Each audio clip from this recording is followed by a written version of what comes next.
Right now at 6, Vancouver police release new body cam video of a fatal encounter. A dog will be used against you. 40 millimeter will be used against you. Stop now. What led up to the moment where 4 officers opened fire. Plus, let her go! A private security guard tackles a hospital visitor, raising new questions about his use of force. Then closure for a family whose loved one never came home from World War II. I wish my father was here to realize that they did find George. And how information overload at school sparked an idea. And I found myself yearning for just one place to put it all together. Meet the student whose class project became an indispensable app.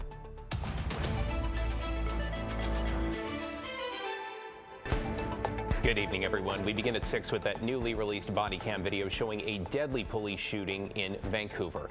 Thanks for joining us. I'm David Molko. And I'm Christine Pitawanich. 4 officers opened fire on the man police say had been threatening people with a gun. Catherine Cook joins us now from our newsroom. And Catherine, you have been reviewing this video. I have, Christine. And first, a warning. The video may be difficult to watch. The body camera video shows the shooting itself, though we won't be showing that moment. You will see the suspect holding a gun and hear accounts from people who called police afraid of what could happen. Body cam video from Vancouver police shows what happened just after midnight, June 17th. Officers responded to Northeast 28th and Andreessen. That's where several people reported a man with a gun in a McDonald's parking lot, pointing the weapon at them during a verbal exchange. They told police about it when they arrived on scene. He turned around and came back over here and said he had a problem and pulled the gun out. Can I get additional units here, please? Police found the suspect 4 blocks away. They followed him at a slow speed for about 2.5 minutes and used their PA system to try to get him to stop. This is the Vancouver Police Department. You are under arrest. You need to stop right now and submit. Show us both your hands. I can see your right hand in your pocket. This will not end well for you. The suspect continues walking. Then more warnings from the officer. A dog will be used against you. 40 millimeter will be used against you. Stop now. Moments later, an officer deployed his police canine. As the dog made contact with the suspect, the man pulled out his gun. We'll freeze the video here, right before 4 officers fired their guns, hitting the suspect, 40-year-old Jonathan Nelson. He later died at the hospital. The 4 officers who fired their guns during the shooting remain on critical incident leave. The Southwest Washington Independent Investigation Response Team is investigating the shooting. David. Yeah, thank you, Catherine. Appreciate you walking us through the video there.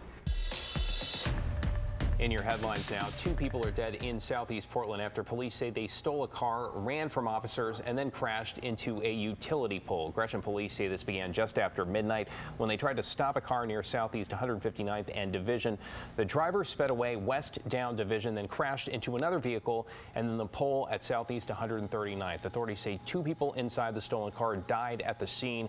Another person was seriously injured and taken to the hospital. A woman driving the car that was hit, police say, suffered minor injuries. Power was also knocked out for a few hours to nearby homes. In Hillsborough, 10 people are without a home after a fire broke out in their duplex overnight. People living near northeast of Barberry Court and 21st Avenue called it in just after 11 p.m. They reported seeing an orange glow behind a duplex and they thought it was a fire pit. But later they saw smoke and a fire quickly growing out of control in the backyard. The duplex was on fire by the time fire crews arrived. The building was evacuated. 1 person was sent to the hospital. Investigators are looking into the cause of that fire. Portland police have made a major bust as they hunt for a prolific graffiti vandal. Today, police served a warrant on a home in the Centennial neighborhood where they say they found a stash of more than 1,500 cans of spray paint and supplies. They say the suspect, 40-year-old James Fischel, is responsible for tags across the city. Officers say they were able to track down Fischel's identity after he was profiled on a YouTube docu-series. Fischel apparently was not home at the time. Police say they are pursuing criminal charges. And this evening, the Atmosphere ride at Oaks Park is back open. You may recall about a week and a half ago, riders were trapped upside down, roughly 50 feet up for nearly half an hour. The amusement park in Southeast Portland says an inspection found no mechanical, technical, or maintenance issues. Until further notice, Oaks Park plans to suspend the ride's 360-degree mode, which was on during the incident. But riders can still experience the 180 or 260-degree options. Oaks Park is already facing one lawsuit with more potentially on the way. Matt? All right, thanks very much, Christina. A bit of a roller coaster ride in weather because we were cool. We warmed up today, and it's going to cool down again. 89, our final high this afternoon, so we got close to 90. Didn't quite get there, but several spots in Oregon did make it up to 90 degrees, like over in the Dalles with 96, Pendleton 94, Medford 95, and 96 also in Baker City. Those are the hot spots in the state this afternoon. Notice how much cooler the coast is, 60s and 70s, and that's the kind of weather that is headed our way. It will be cooler tomorrow. The cooling will come with some cloudiness too, but I think we'll get some breaks in the afternoon. And then showers will pop up tomorrow night, spill over into Thursday morning, dries out after that, and then showers are possible again during the day or later in the day on Sunday. So yeah, we got a couple shots of some late June rainfall, which is a bit of a rare commodity. You can see this front offshore. That's the thing that'll be bringing us that chance of showers. Meanwhile, some showers popped up in southern Oregon. No thunderstorms yet, but we're keeping an eye on that. Now, our rainfall for June, so far we've had 5 days with measurable rain. The average for the entire month is 9. Probably don't get there. And the rainfall for the month to date is a little bit below average. We'll see if we can catch up. Guys? Yeah, we will see. Thank you, Matt. Right now at 6, video shows part of a fight at Randall Children's Hospital that appears to have ended with a security guard taking a woman to the ground. What Legacy Health calls a troubling incident is now investigating. So the video also raises questions about what people can expect when they interact with private security guards. Evan Watson is here now with a closer look. Good evening, Evan. Thank you, Christine. I talked with Desiree Turner, the woman in the video who said she went to the hospital to see her nephew's new baby. And it's important to note the video starts partway through the altercation. We don't see everything that led up to it, but we know an argument over a security check of Turner's bag turned violent, prompting new questions about private security and how situations like this should be handled. Ooh, ooh, happy birthday. Desiree Turner and her 3-year-old daughter went to Randall Children's Hospital to welcome a new family member, but they didn't make it past security. Hey, don't pull her hair, hey! A Legacy security guard wrestled her to the ground after an argument over checking her bag. Let her go! He was already using so much excessive force. I just didn't know his limits, and that was scary in that moment. Irie Streeter shot the video as she was going through security herself. I feel like it was unneeded, very inappropriate. I think things could have went a lot smoother. Turner says the security guard wanted to take her bag to check it, and she asked to empty her bag herself. Then her daughter ran off down the hallway. I went to go get her. I said, I'm just going to get my baby. Get out of my way. And the security guard took that as her maybe trying to resist and get away. Multiple security guards restrained Turner on the ground. Portland police showed up to investigate and didn't arrest Turner, but she was kicked out of the hospital. Turner says her biggest fear is that the fight is going to be a core memory for her daughter. She's been having nightmares, waking up out of her sleep, screaming, asking me, am I fighting? Am I gonna fight? Am I okay? Last July, a man shot and killed a security guard at a Legacy hospital, prompting Legacy Health to increase security across all of its locations.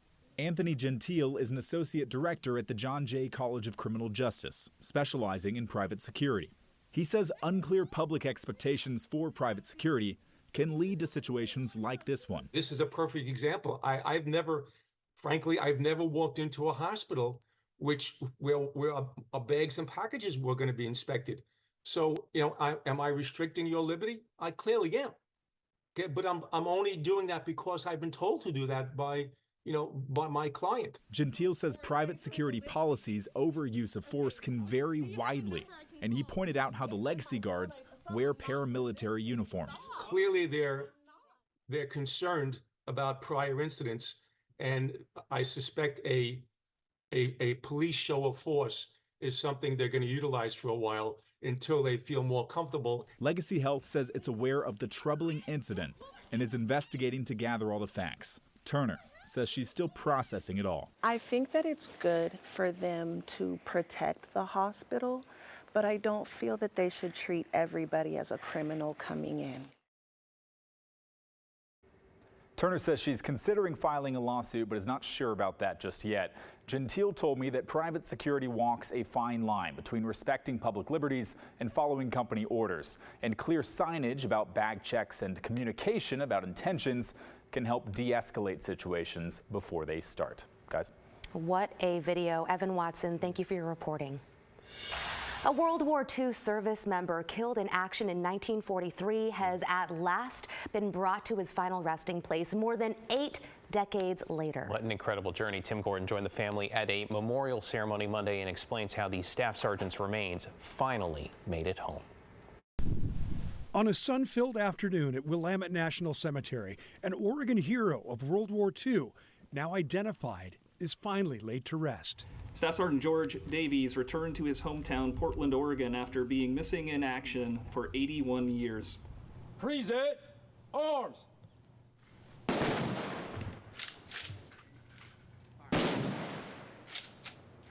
This is what family had been waiting for, wondering if it would ever happen. It just sort of feels like he's come back home and given the respect that he deserved, that we can finally give him, and then, let people know about it so that they can find their loved ones. George Edward Davies was a staff sergeant in the U.S. Army Air Force during World War II.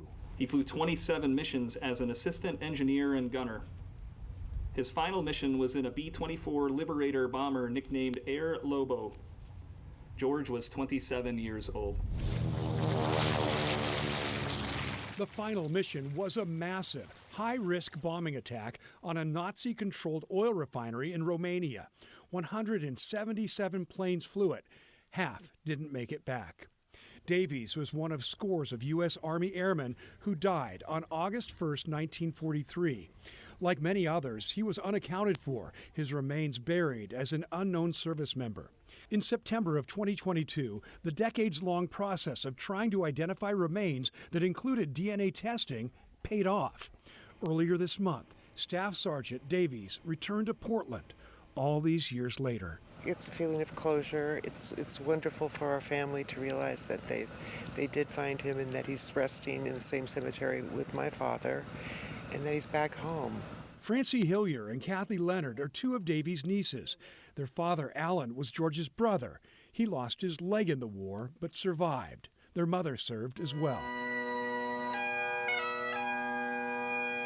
This ceremony for George Davies, with full military honors and recognition of the sacrifice, means a lot. I was born on the day he died. Oh my goodness, isn't that something? Thank you for coming. Thank God for men like him and families like you. Absolutely. Wow. As now a family can bury their loved one, knowing he's finally home to rest in peace. Tim Gordon, KGW News. Yeah, and thanks to Staff Sergeant Davies there and his family for their service and sacrifice. 8 decades later. Absolutely amazing story from our Tim Gordon. Okay, we've got much more coming up.